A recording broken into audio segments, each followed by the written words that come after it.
প্রকাশানন creativity চ্যানেলে সকলকে স্বাগত। আপনারা জানেন যে কলকাতা হাইকোর্টের জাস্টিস তপব্রত চক্রবর্তীর নেতৃত্বাধীন বেঞ্চে কাল রয়েছে প্রাইমারি ৩২,০০০ শিক্ষক শিক্ষিকা নিয়োগ সংক্রান্ত যে মামলা, সেই মামলার শুনানি একদম ১ নম্বর সিরিয়ালে রয়েছে, যেটা আপনারা জানেন যে প্রিয়াঙ্কা নস্করের মামলা ৮৭৩/2023। এই মামলা নিয়ে অনেক জলঘোলা হচ্ছে।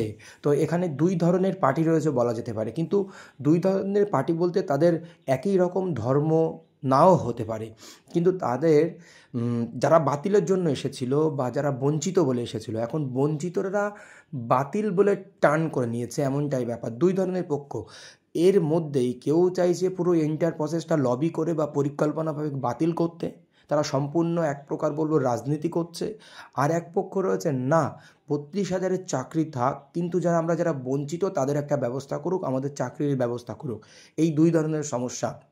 কিন্তু কেন এই পরিকল্পনা মাফিক পুরো প্যানেলকে বাতিল বলা হচ্ছে? কারণ নির্দিষ্ট টাইমের পর থেকে আমরা দেখেছি যে দুর্নীতি শুরু হয়েছে। তাহলে এই যে ৩২,০০০-এর মধ্যে একটা নির্দিষ্ট টাইম পর্যন্ত অনেক সেভ রয়েছে, আর পুরোটাই সেভ বলা যেতে পারে। তারপরে কিছু কিছু উল্টোপাল্টা নিয়োগ হয়েছে, সেইগুলো সিবিআই তদন্ত করে এখনও বেরিয়েছে, তারপরেও কেন এন্টায়ার প্রসেসকে বাতিল করা হবে? অ্যাপটিটিউড টেস্টের সমস্যা, সেটা কার সমস্যা? আমি তো অ্যাপটিটিউড টেস্ট দিতে গিয়েছিলাম, আমার পরীক্ষাটা নেইনি কেন সেই সময়? এটা একটা বড় প্রশ্ন। কমিটি গঠন তারা করেনি কেন? কারণ আমি আমার ওএমআর কী আছে, তারা কীভাবে প্রসেসিং করবে তাই দায়বদ্ধ? না, আমি চাকরি করতে যাচ্ছি, আমি একটা ক্যান্ডিডেট, আমি চাকরির জন্য গিয়েছি, আমি চাকরি করব, এতদিন ধরে চাকরি করছি, কীভাবে কী না হয়েছে, ওএমআর সংরক্ষণ হয়েছে কি না, কোথায় দুর্নীতি হয়েছে সেটা তো আমি দেখতে যাব না। দুর্নীতি করেছে পর্ষদ, কর্তৃপক্ষ, তার জন্য কি আমরা দায়ী? তো কি কোন কোন পয়েন্টে সেই বাতিল করার পরিকল্পনা তাদের মাথায় ঘুরছে, কোন কোন পয়েন্টের উপরে তারা ফোকাস দিতে পারে, আমরা এই ভিডিওতে দেখে নেবো। আমাদেরকে সতর্ক হওয়া উচিত। চলুন আমরা দেখে নিই। স্টেপ বাই স্টেপ যে পয়েন্টগুলো শো করছি সেইগুলো দেখলে আপনারা বুঝতে পারবেন যে কোন পয়েন্টের উপরে তারা ফোকাস করতে পারবে বাতিলের জন্য। কিন্তু এইগুলোকে তো ক্রস করতে হবে, তার জন্য নিশ্চয়ই সবাই রেডি হয়েছে, ভালো কিছু ফলবে আশা করা যায়, যোগ্যরা চাকরিতে টিকে থাকবে, এটাই বলা যেতে পারে। প্রথম হচ্ছে low score cut off. Your petitioner stated that in the three list, namely Bankura, Nadia, Hugli, Purbo Medinipur, Howrah, Cochbihar, Murshidabad, Malda and South Chabbish Pargana, the last impaneled candidate under general category got the marks which are as follows.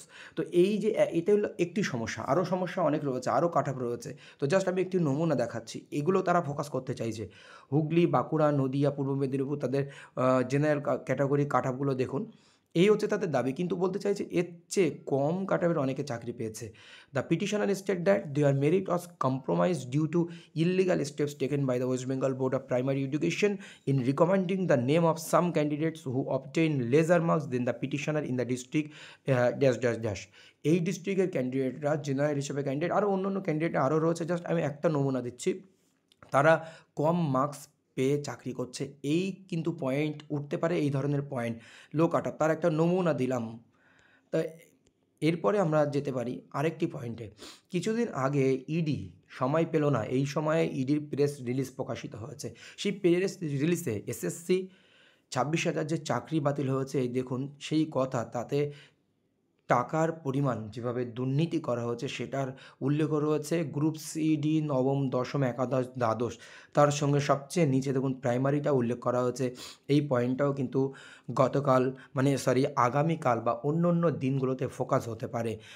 In another case of primary teacher recruitment scam in the state of West Bengal, ED has already attaches properties worth Rs 151 crore primary teacher. এখানে কিন্তু আপনারা জানেন যে কুন্তল ঘোষ, সুজয় কৃষ্ণ ভদ্র এবং আরও অনেকের নাম কিন্তু এখানে জড়িয়ে আছে। তো 609 এই যে পয়েন্টটা কিছুদিন আগে ইডি তার প্রেস রিলিজে প্রকাশিত করেছে 23শে এপ্রিল, সেটাও কিন্তু ফোকাস হতে পারে, বা আরও অন্য যে সিবিআই রিপোর্টগুলো রয়েছে যেখানে টাকার দুর্নীতি হচ্ছে সেইগুলোও শো হবে। তো এটা একটা ভাইটাল পয়েন্ট, একটা নির্দিষ্ট টাইমে কিন্তু এটা ইডি প্রকাশ করেছে। এর পরের পয়েন্ট আমরা যদি যাই, টেট পাস না করে চাকরি পেয়েছে 269 জন। নিয়োগ দুর্নীতিতে ফের সিবিআই তদন্তের নির্দেশ দিল কলকাতা হাইকোর্ট। অভিযোগ 2016 সালে প্যানেল প্রকাশ হয়েছিল, তারপর 2017 সালে আরও একটি প্যানেল প্রকাশ হয়। সুপ্রিয় সহ 268 জনের নাম প্যানেলে আসে। সোমবার আদালত যে নির্দেশ দিল এর ফলে সিবিআইয়ের মুখোমুখি হতে পারে প্রাইমারি বোর্ডের সেক্রেটারি রত্না বাগচি। এটা অনেক দিন আগের নিউজ, জাস্ট সংরক্ষণ করে রাখা হয়েছিল পরবর্তীতে কাজে লাগবে বলে। 269 জনের চাকরি বাতিল হয়েছিল, এটাও কিন্তু ওখানে ফোকাস হতে পারে যে এর মধ্যে এইভাবে দুর্নীতি করে ঢোকানো হয়েছে, কারণ এন্টার প্যানেলটা বাদ দেওয়ার জন্য। কিন্তু এদেরকে বাদ দিয়ে যারা দুর্নীতি করে চাকরি পেয়েছে, তাদেরকে বাদ দিয়ে যারা বঞ্চিত রয়েছে তারাই চাকরি পাওয়ার যোগ্যরা থেকে যাক, এটাই করা উচিত। কয়েকজনের দাবি বা কয়েক পক্ষের দাবি এটা হলো আরও কয়েকজন লবি করে পরিকল্পনা মাফিক কিন্তু ওই দিকে নিয়ে যাচ্ছে।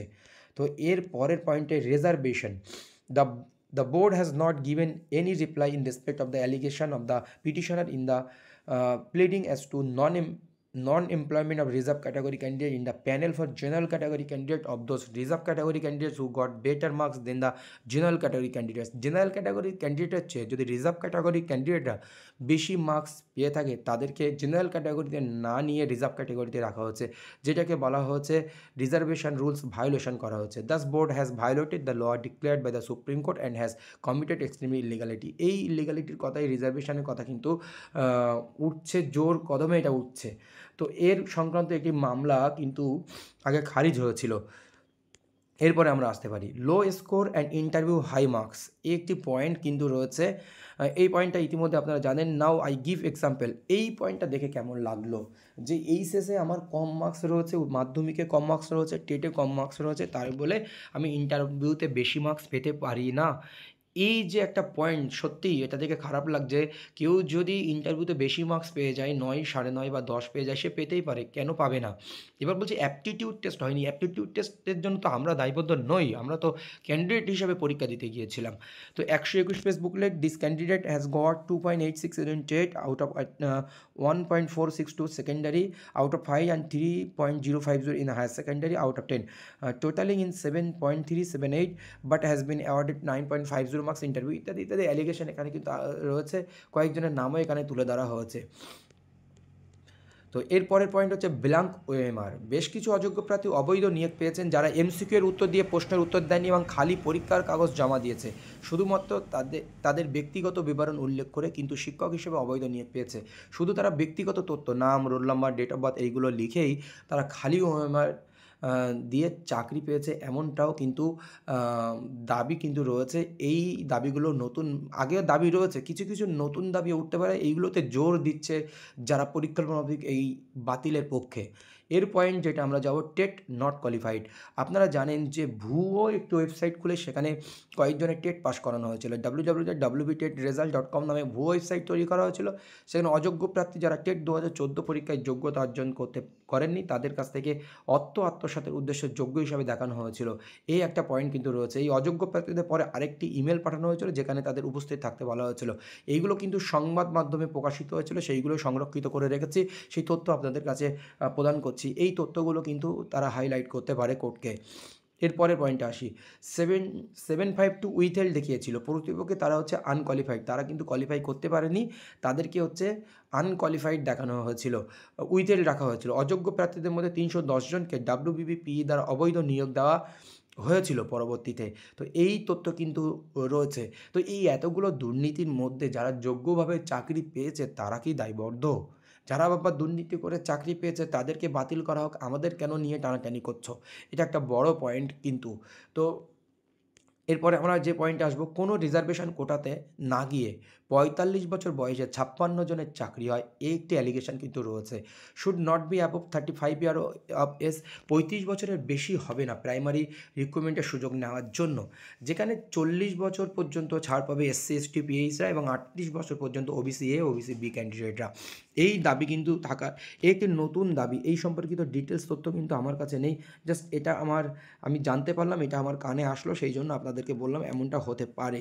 এই যে তথ্যগুলো আপনাদের সঙ্গে শেয়ার করলাম সম্পূর্ণ সংবাদপত্র থেকে আমরা নেওয়া বা বিভিন্ন সূত্র মারফত আমরা জানতে পেরেছিলাম বা সেই সময় বিভিন্ন সংবাদপত্রে এসেছিল, সেখান থেকে আমরা নিয়ে এই তথ্য প্রদান করলাম বা একটু হলেও খোঁজ পাওয়া গেছে, সেটার উপরে ভিত্তি করে এই পয়েন্টগুলোর উপরে কিন্তু তারা জোর দিতে পারে। ধন্যবাদ। এখন 32,000 প্রাইমারির মামলা আগামীকাল রয়েছে, তো সেই মামলার কি হয় অবশ্যই আপনাদেরকে তথ্য দেওয়া হবে সরাসরি। ধন্যবাদ, আজ এই পর্যন্ত, পরবর্তী ভিডিওতে আবার কথা হবে।